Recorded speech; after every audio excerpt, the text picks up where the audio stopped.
Muhammad's 3 steps was immigrate, increase, eliminate. Immigrate as a religious refugee, increase the number of your followers and demand political accommodation, and then eliminate the previous culture. So I was speaking in Detroit area, and afterwards had people come up and visit around the book table, and they were telling me about a lady who had a ministry to pregnant mothers.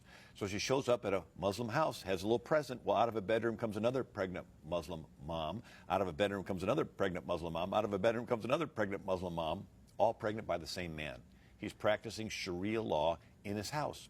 And then someone else says, oh yeah, Fazil bought a bunch of houses on the street, has a wife in each one. Where was this? In Detroit area. The wives go down to the welfare office and say their husband's not around.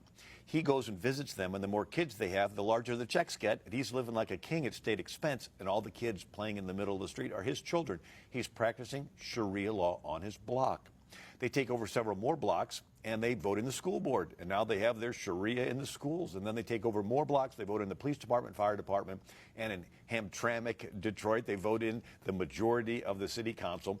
They have their minarets, their calls to prayer 5 times a day, no different than Pakistan. So we see the first ones come in as immigrants, and they're nice, and they're so nice, everybody says they're nice, nothing to fear, let more in, more come in, they gravitate together, form a community.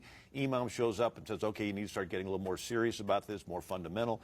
Then the burqas start appearing, people say the neighborhood's changing, they move out, more Muslims move in, and then there's always that stickler that says, I refuse to move out. And that's when there's random violence from Muslim youth.